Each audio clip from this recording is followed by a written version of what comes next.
Ертең бір заман болады, ол заман мүмкін бір ай, мүмкін бір жыл. Сол заманда Путин дарға асылып тұрады.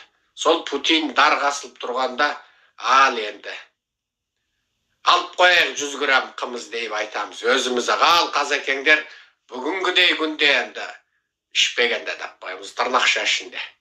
Не істейміз деп бір 100 грамм тартып қоюға болады. Ескерту қымыз.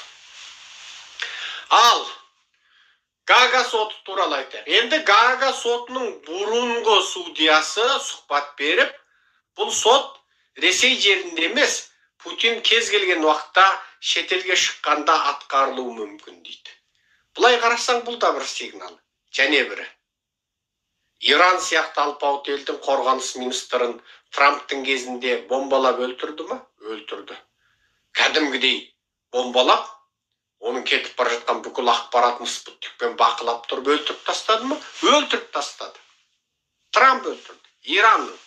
Неге? Ол кәдімгідей қылмыскер. Бір елдік. Соғыс ашқан жоқ.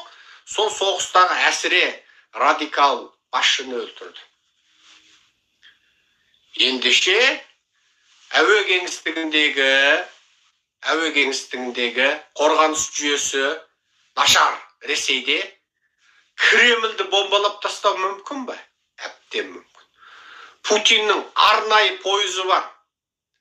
Арнайы пойызы Мәскеудің Кремльнен өзінің тұратын коттеджіне, саяжайына, орманның ішімен жүретін қызыл алаңмен екі ортаны жалғаған құпия пойызы бар. Кейде жердің астына түседі, ен далаға шыққанда жердің үстіне шығады. Ол пойыздың алдында арнайы танк сияқты қару кезеліп тұрады. Бүкіл қарулы армия. Соны Америка төбесінен ұрмай ма? Ұруы мүмкін. Әбден мүмкін. Американың, Еуропаның. Енді ол бірден оны бомбалап жіберсе қайтеді? Бір тәуелсіз елік құқы бар адамды неге жаңағы бомбалады деген атқа қалады. Сонымен кәдімгі соттың үкімімен алдымен жариялап қояды. Халықаралық қылмыстық істер соты. Гага соты. Жариялап қояды. Заңды. Енді оны НАТО ма, жоқ Американың өзі ма, жоқ Еуроодақ па, мүмкін Польша, мүмкін масқара болғанда Румыния сияқты бір ел, мүмкін тіпті ешкім ойламаған бір әлсіз ел дромменен Путиннің қақ шекесінен атып, екі қасының ортасынан атып, Путинді жаһаннамға жіберуі бек мүмкін. Бұл Гага сотының мәні мен мағынасы осы деп ойлаймын. Мәні мен мағынасы осы деп ойлаймын. Бұл бір.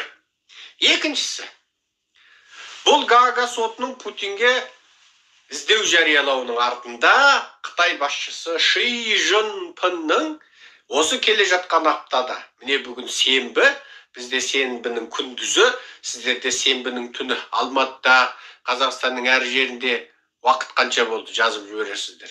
Ши Цзиньпин міне алда дүйсенбіде ма, одан ары ма барып Путинмен кезігеді екен. Бұл Ши Цзиньпинға берген ескерту. Бұл Ши Цзиньпин деген сұмырай осы уақытқа дейін өзінше нейтрал тұрғансып, өзінше жаңағы таразының екі басын тең ұстағансып сөйтіп отырды. Енді сен міне халықаралық қылмыскермен кезіккелі отырсың деді. Бұл Путинді халықаралық соғыс қылмыскерде Путинге іздеу жариялағанын Қытайдың ақпараты жасыра алмайды. Қытай жариялайды. Қытайдың ақпараты бұны жасыра алмайды. Себебі бұл соғыс ақпараты. Қытай барлық ақпарат сүзгілейді. YouTube шықпайды, Facebook шықпайды, Twitter шықпайды, Instagram Қытайда шықпайды. Енді бірақ Гага соты осылай істеді деп Қытай айтпай шарасы жоқ. Енді бүкіл Қытайдың халқы біліп отыр. Яғни халықаралық сот Путинді қылмыскер деп іздеу жариялады. Ал сол халықара бойынша қылмыскер деген Путинге Қытайдың ұлы тырнақша ішінде көсемі барып қол бергелі тұр. Демек, бұл Қытайдың компартияның ішкі жағындағы Ши Цзиньпинге қарсы күштерге де, тіпті тұтас Қытай халқына да естеріңді жиыңдар, мына сұмырай бүкіл адамзатпен жау болып бара жатыр, міне деп Қытайға да берілген сигнал деймін. Ал сол кісі коронавирусты көтеріп жатыр. Қытай Қытайдың кеңірдегіне екі қолды сығып тұр ғой. Ар жағынан біз жазып тұрмыз. Қайтпаңыз, артыңызда біз бармыз. Қытай адамзаттың жауы, қыса түсіңіз деп, айызымыз қанып, рақаттанып біз тұрмыз. Және біз сияқты Қытайға қарсылар тұр. Енді бұл Трамптың кезінде көтеріліп барып, көтерілмей қалған коронавирустың енді көтерілуі.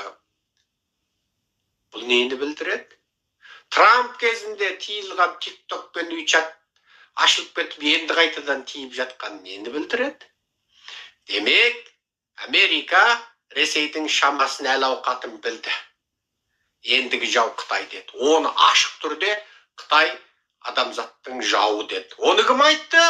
Трамп кезінде мемлекеттік істер бас хатшы болған Майк Помпео адамзаттың қас жауы Қытай коммунистері деп ашық айтты. Бұл да Қытайдың жүйкесін жұқартып отыр.